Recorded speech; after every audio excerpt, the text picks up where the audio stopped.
आने वाला upcoming show 1460 बहुत ही मस्त होने वाला है। जैसे असगर के हाथ में बॉम्ब का जो बटन होता है वह दबा देता है और वहीं पर जो आकाश होता है वह देख लेता है और फिर मीठी को बचाने के लिए दौड़ पड़ता है। तभी अंसारी उसे रोकने की कोशिश करते हैं, लेकिन वह कहता है जिएंगे तो साथ और मरेंगे तो साथ।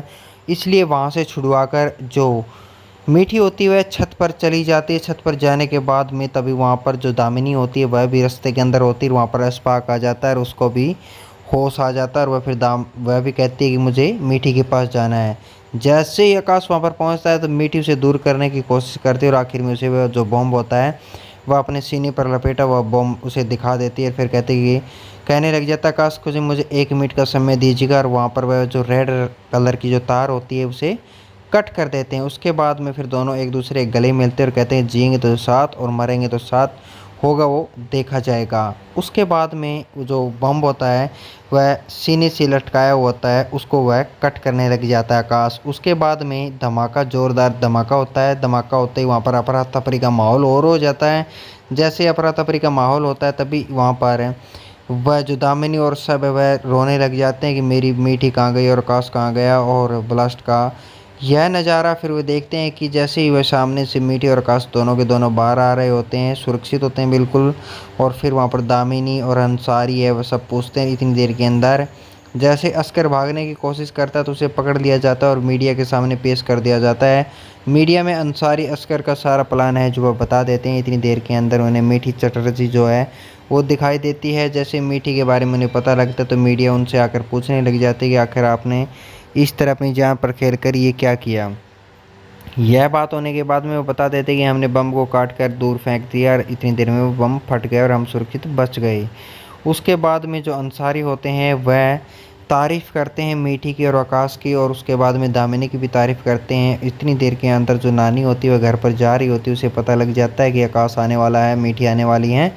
उसके बाद में गाड़ी रास्ते के अंदर ख़राब हो जाती है, तभी वो टैक्सी के लिए कहती है। जैसे टैक्सी के पास में वहाँ जाती है तभी वहाँ पर मुक्ता उसे दिखाई देती है। मुक्ता और जो नानी होती है उसके आमने सामने बातचीत होने लग जाती है। तभी कहती है इस फटीचर के पास में आकर तुम्हें यही करना होगा, तुम ठाकुर की बेटी हो।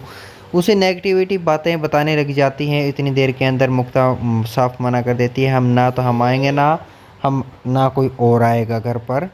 हम अपनी ज़िंदगी में खुश है और तुम अपनी ज़िंदगी में खुश रहो, मैं कभी नहीं आऊँगी घर पर। ये बात मुक्ता बोल देती है। इतनी देर के अंदर मीठी और दामिनी और आकाश जो होते हैं उस परिवार का शुक्रिया करने के लिए उस घर में चले जाते हैं और वहाँ पर अंसारी साहब सब सम्मानित करते हैं उसको कि उसने अपनी जान पर खेल कर सब कुछ ये काम किया है।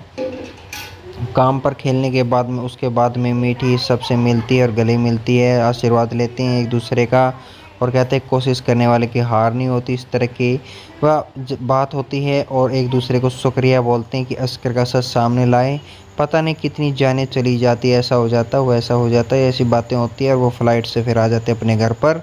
घर पर आने के बाद एकादशी के सामने पेश होते हैं। उसके बाद में वहाँ पर वह कंजरी के बारे में पूछती है, कहते हैं कि अपने ताऊ के घर पर चली गई है और वहाँ पर जो आरती वगैरह है वह आकाश और मीठी करने लग जाते हैं। उसके बाद में वह जो अंबिका ने भेजी हुई होती है उसके घर पर वह फ़ोन करके बता देती है कि मीठी वापस आ गई है।